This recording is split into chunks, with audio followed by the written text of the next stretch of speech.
Olá, paz e bem? Tudo bem com vocês? Comigo tudo bem, graças a Deus. Espero que com vocês também esteja tudo bem.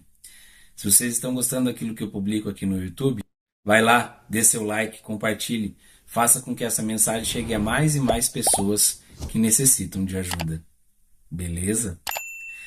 Hoje eu venho trazer um tema linkado ao último que eu falei, do arco de tensão, que nada mais é, né, da tensão à distensão e que nos traz a ideia do ser ao dever ser.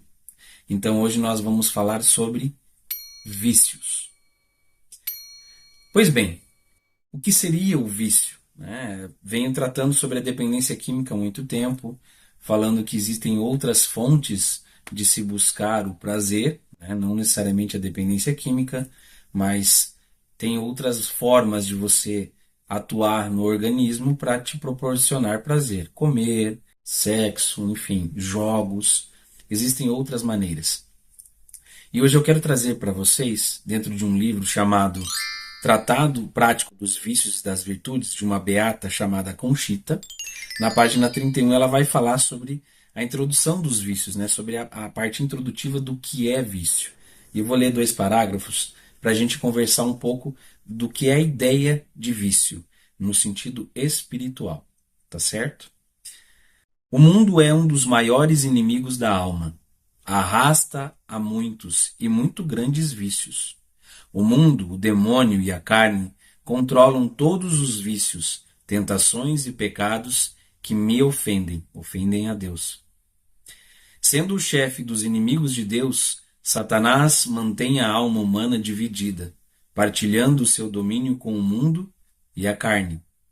O demônio, cheio de ódio e malícia, impele as almas para a região da carne e da impureza, por meio de ardes, ciladas, emboscadas.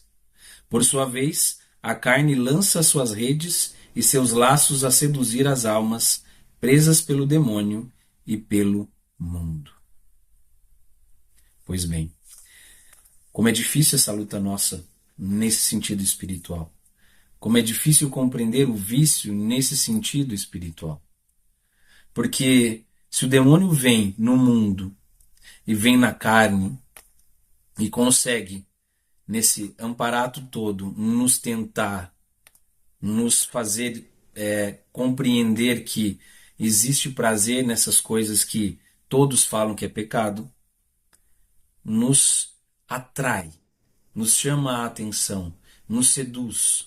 Ele arma essas ciladas propositalmente, porque ele quer que nós não venhamos a entender Deus, a aceitar Deus, a buscar esse propósito, esse sentido, esse supra-sentido, como vai dizer a logoterapia. E daí nós vamos ficando alheio ao mundo e preferimos negar a existência do demônio. E entendemos só que tem vícios, corretamente, e vícios que não são tão bons, né? Por exemplo, a pessoa pode não ver um vício na bebida como algo ruim. Ela pode não ver o vício em jogo como algo ruim, no sexo como algo ruim, na comida, na gula como algo ruim. Só que nunca começa como um vício. Entendam, nunca começa como um vício. Existe sempre um uso, existe sempre uma atração, um convite, essa cilada do demônio.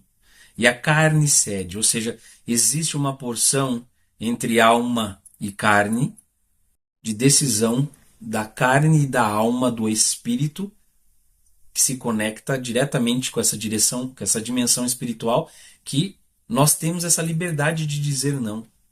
Mas acabamos dizendo sim para muitas coisas, muitos vícios. E eu não quero ficar só na dependência.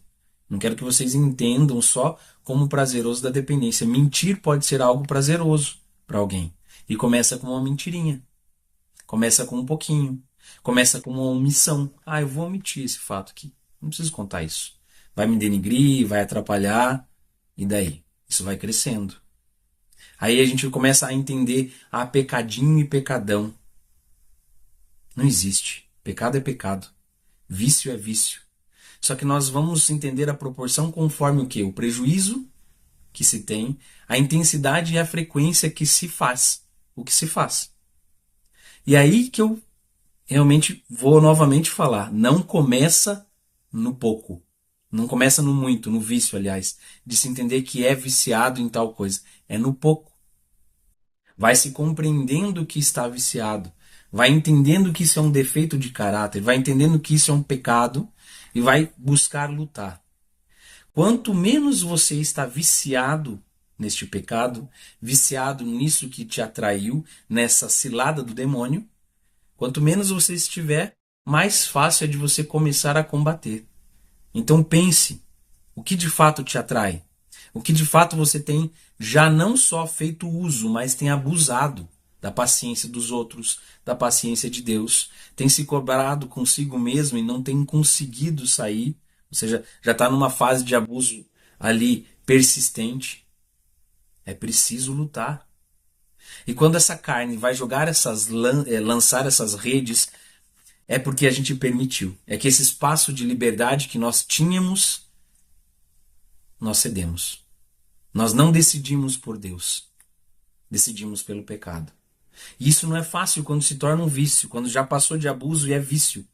Porque a gente precisa praticamente se refazer, se reconstituir, limpar a nossa mente, a nossa alma, limpar todo o nosso ser muitas vezes. Lugares, coisas, pessoas, situações, tudo precisa às vezes ser deixado para trás, renunciar a isso tudo, para ser de Deus de novo, para não pecar novamente. E aqui eu não estou dizendo que nós não somos pecadores, porque seremos até o fim dessa vida terrena. Mas você pode e deve buscar a santidade. Você pode e deve lutar contra esses vícios, porque você consegue vencer. Ora pode escorregar,